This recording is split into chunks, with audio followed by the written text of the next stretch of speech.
شان حبیب الرحمن صلی اللہ علیہ وآلہ وسلم کی قسط نمبر 64 کا آج آغاز کیا جائے گا۔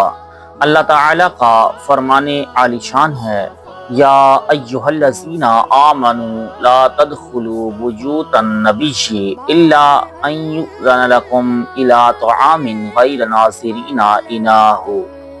اے ایمان والو، نبی کے گھروں میں نہ حاضر ہو جب تک کہ اجازت نہ پاؤ، مثلاً کھانے کے لیے بلائے جاؤ، نہ یہ کہ خود اس کے پکنے کی راہ تکو۔ یہ آیت کریمہ بھی حضور نبی رحمت صلی اللہ علیہ وآلہ وسلم کی نعت پاک ہے۔ اس میں مسلمانوں کو اس دولت خانہ کا ادب و احترام سکھایا گیا ہے کہ جس میں وہ آفتاب نبوت جلوہ گر تھا۔ اس آیت کی شان نزول یہ ہے کہ حضور سید عالم صلی اللہ علیہ وآلہ وسلم نے حضرت زینب رضی اللہ تعالی عنہا سے نکاح فرمایا اور دعوت ولیمہ کی لوگ جمع ہوئے، جماعت اور جماعت آتے تھے اور کھاتے جاتے تھے۔ لوگ کھا کر چلے گئے مگر 3 شخص کھانا کھا کر اسی جگہ باتوں میں مشغول ہو گئے، اور باتوں کا سلسلہ اس قدر دراز ہو گیا کہ ان کا بیٹھنا حضور علیہ الصلوۃ والسلام پر بھاری معلوم ہوا۔ حضور علیہ الصلوۃ والسلام اس جگہ سے اس لیے اٹھے کہ یہ لوگ بھی ہم کو قیام فرما دیکھ کر اٹھ جائیں، مگر وہ حضرات نہ سمجھے، مکان تنگ تھا، گھر والوں کو بھی ان کی وجہ سے تکلیف ہوئی۔ حضور علیہ الصلوۃ والسلام وہاں سے اٹھ کر حجروں میں تشریف لے گئے۔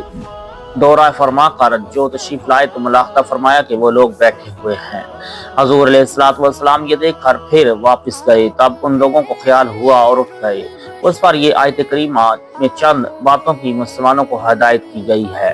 اولاً تو یہ کہ بلا اجازت اس دولت خانہ میں نہ آؤ، دوسرے یہ کہ اگر تمہاری دعوت کی جائے تو کھانا پکنے سے پہلے نہ آ جاؤ کہ وہاں بیٹھ کر انتظار کرو، تیسرے یہ کہ کھانا کھا کر اب بلا وجہ نہ بیٹھو بلکہ اپنے اپنے گھر چلے جاؤ، اس گھر کے بھی قربان اور گھر والے شہنشاہ کے بھی قربان، جس کا ادب رب العالمین سکھا رہا ہے۔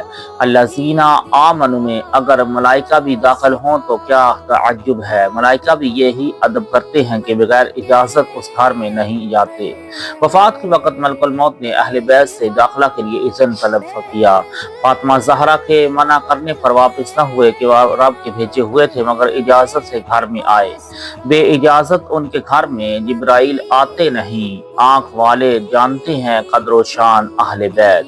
اس آیت سے حضور علیہ الصلوۃ والسلام کا خلق اور کمال حیا اور شان معلوم ہوئی کہ اگرچہ کسی سے تکلیف پہنچے مگر خود نہیں فرماتے، رب تعالیٰ فرماتا ہے۔